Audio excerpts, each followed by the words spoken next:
Hello everyone, welcome back. I hope you all are doing great. Let us start with today's question, which is Cracker Company question from the topic statement of cash flow, right? So we are given statement of profit and loss, and then we are given our statement of financial position followed by two notes, okay? And then finally we have to complete our format for statement of cash flows. So let us get started. So we know that the first activity in our statement of cash flow is the operating activity, and it always starts with profit before tax, okay? And from where will I get my profit before tax figure? From a statement of profit and loss. So see over here, it is profit before tax, which is 11650, okay? So I'll write over here 11650. Next, I have adjustment for depreciation charge. So my depreciation charge, I'm going to add it because it is a non-cash expense, okay? There is no outflow of cash. So that's why I'm going to add it back. What is my depreciation charge? See over here, I'm given in the notes that depreciation charge is 5 lakh. Ignore the 3 zeros because we are already dealing with 3 zeros. So my answer would be 500. So for the depreciation charge, write 500. Alright. Next, gain or loss on disposal of plant and equipment. So we have disposed certain plant and equipment and we have to check whether we have made a gain or a loss. So let us check whether it is appearing in our statement of profit or loss. So yeah, here we have a profit on disposal of plant and equipment. It is 300. So over here, I'm going to write 300. And now I'm going to subtract this figure because my gain is a non-operating income. This gain on sale of plant and equipment is a non-operating income because the main business of this company is not to sell plant and equipment. Okay, so this is not an operating activity. So I have to remove its effect from here since it is a gain. So I'm going to subtract the figure. Okay, because it is a non-operating gain. Remember that we have to add back non-operating expenses and we have to deduct non-operating incomes. Next, investment income. Again, it is a non-operating income. So I'm going to subtract it. Let us check. So see, I have an investment income of 320. So I'm going to quickly write over here 320 negative, right?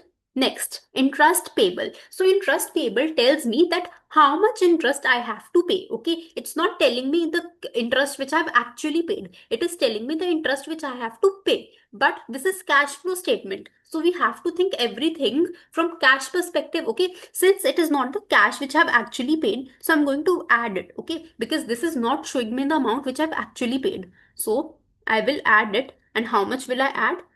I will get this figure from here. Interest payable. It is 2150. So add it back over here. 2150. Next, change in inventories. So inventory is our current asset. So let us find this figure in our statement of financial position. So here it is. Earlier, that is the opening figure for inventory is 25,500 and at the end of the year it is 27,500. It means my inventories have increased. Okay, how will my inventory increase? When I will make purchases, and when I will make purchases, cash would go out.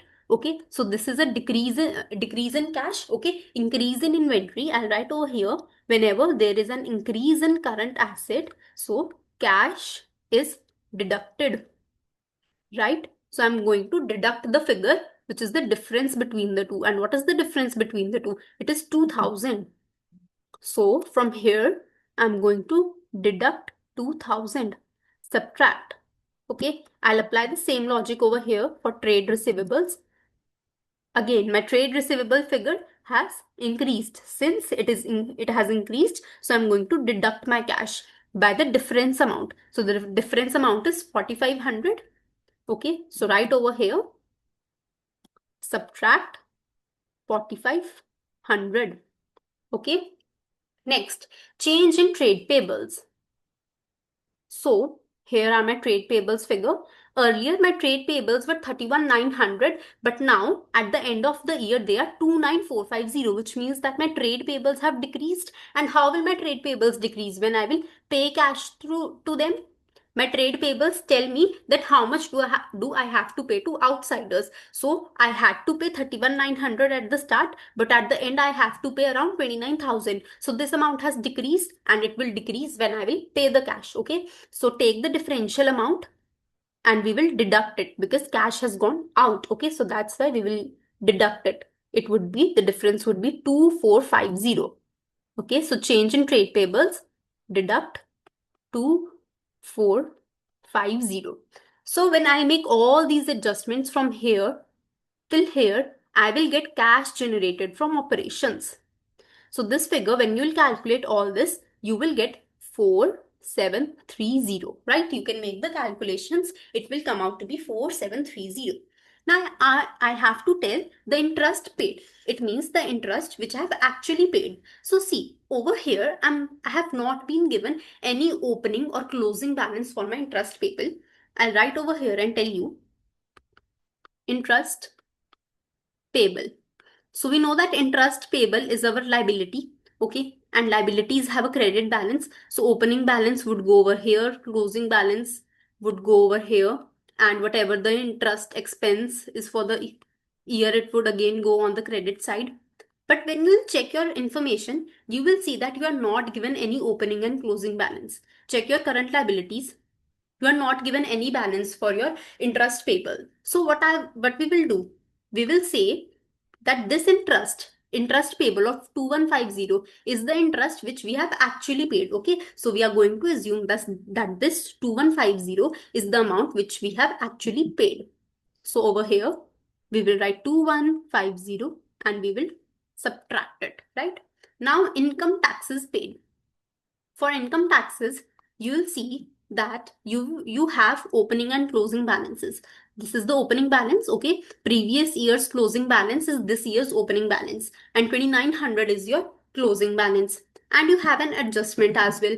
This adjustment, that cracker company estimated its liability for the year at this amount, 2900. Ignore the three zeros. But you know what, this amount and this amount, they are the same. Okay, so this note is just the confirmation that our closing liability is 2900. So you do not have to do anything with the second note. Okay, this is just a confirmation of the closing balance. So what I'm going to do, I'm going to prepare my income tax liability account.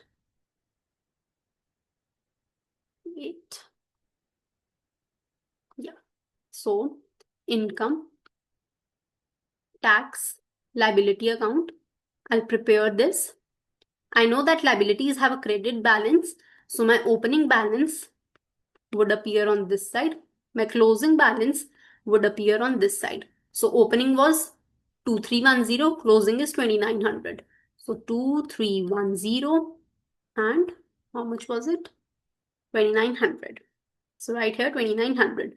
Now in my current year, I have made certain profits. So I have to pay income taxes on my current year profit. Okay. So my income tax liability will be increased by this amount, 2900. Okay. So in my credit side, on my credit side, I'm going to write 2900 because by making profits in the current year, I have to pay tax on that profit. So that would increase my liability. And since my liability is increasing, it would go here on the credit side. Okay. So this is the tax on current year's profit.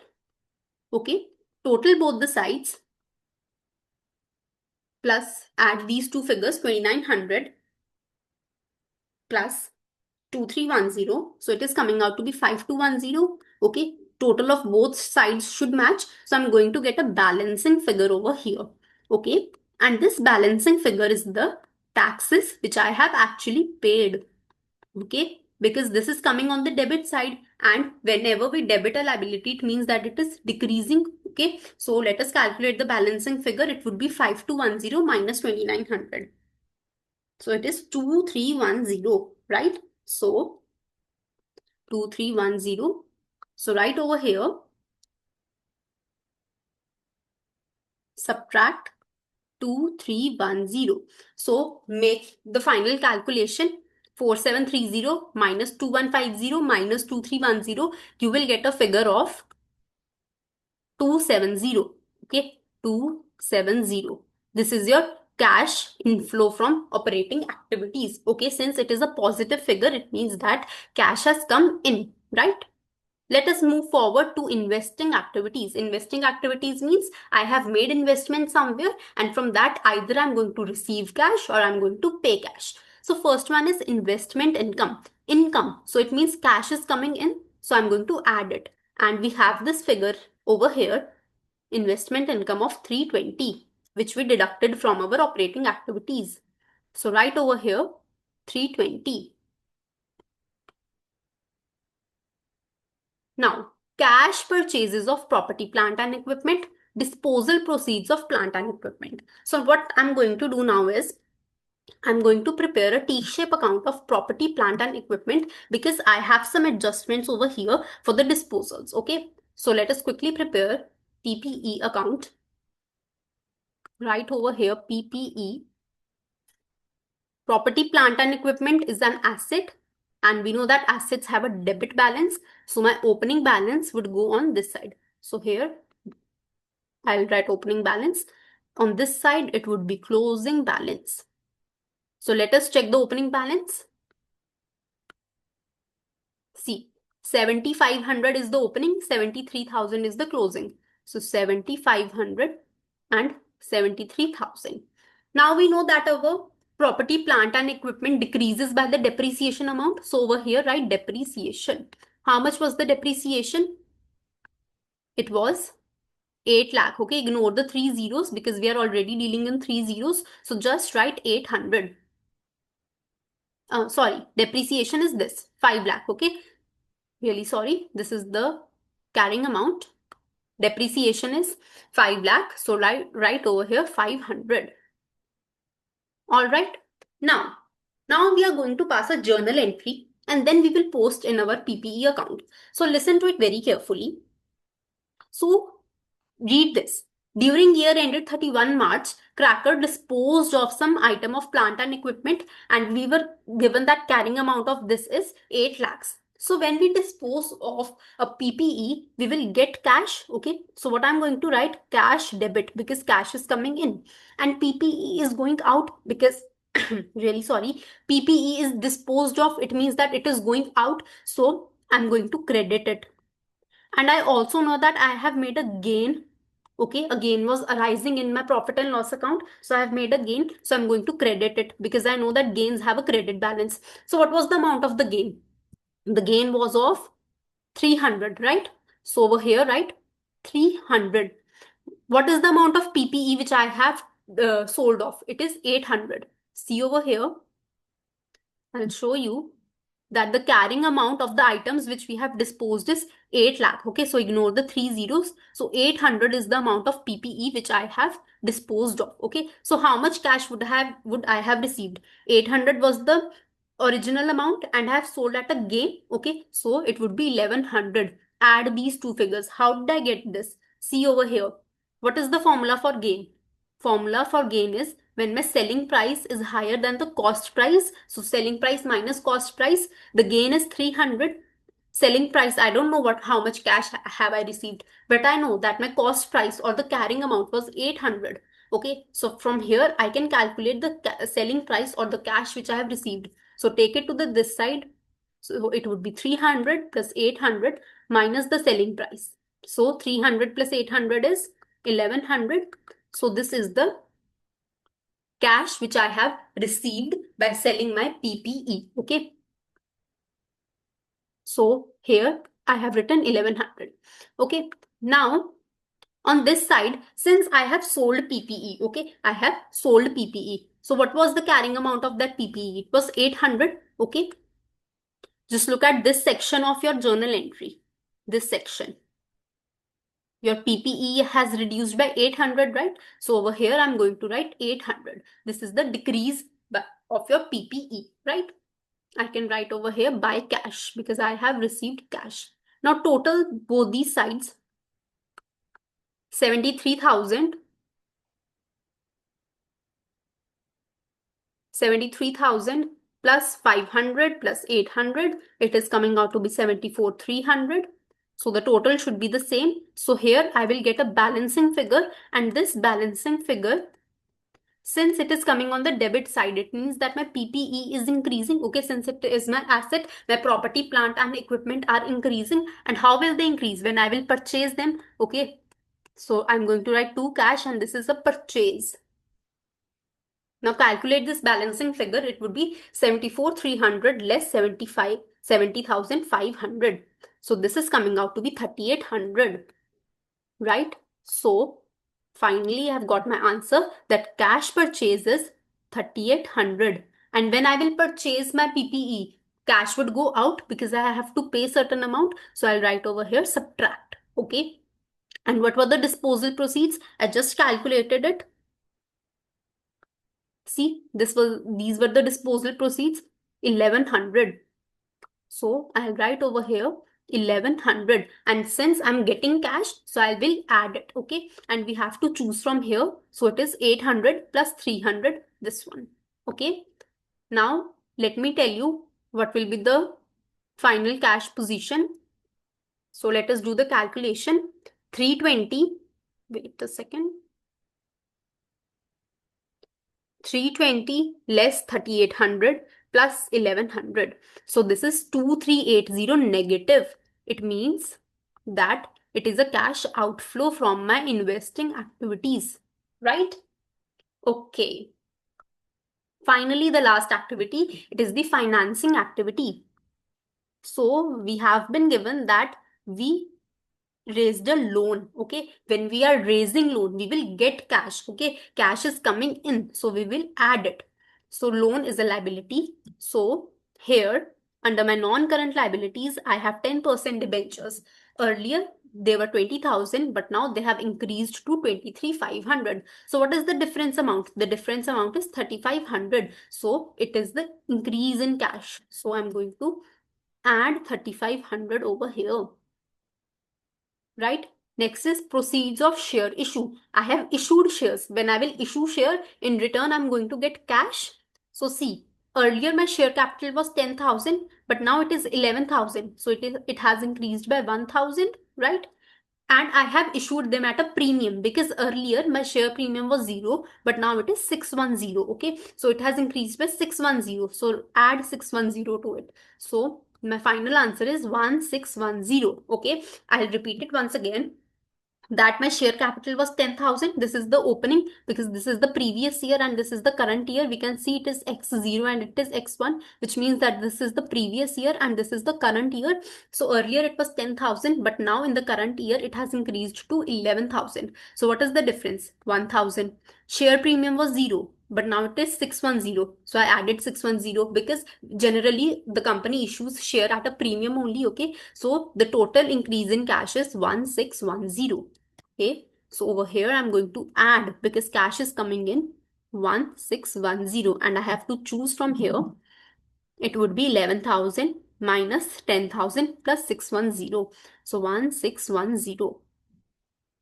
Now I can calculate what is the cash flow from my financing activities. It would be 3,500 plus 1610. So 3,500 plus 1610, it is 5,110. It is a positive figure. It means I'm getting cash. Now see, finally I have calculated all the three activities. What were these three activities? First was operating. Second one was investing. And third was financing. So what was the cash flow from operating activities? It was 270 positive, which means cash came in. Then from your investing activities, it was negative 2380. A negative 2380. It means there was a cash outflow. And what about investing? It was a positive, sorry, financing. It was a positive 5110. It means cash came in. So what was the movement during the year? We can do the calculation of all these three. So do it. 270 less 2380 plus 5110. So the cash movement during the year was 3,000. Now I'm going to write an equation. It is opening cash means the cash which I have at the start of the year plus the movement.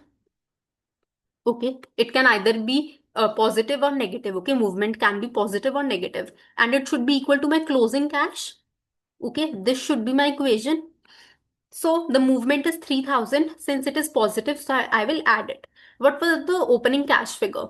So the opening cash figure was, see over here, 1250. Okay, and I do not have any overdraft. Okay, so I'm just going to write 1250.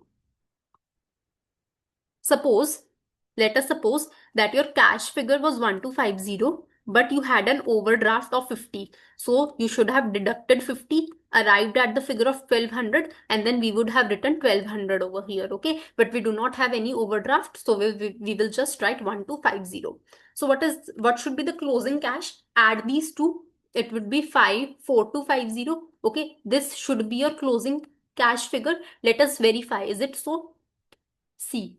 So your closing cash figure is 4250, which means that we have correctly calculated our movement. Okay, all our calculations are correct because we can verify that the total of these two is 4250 and we can match it from our balance sheet. Okay, so let me write over here.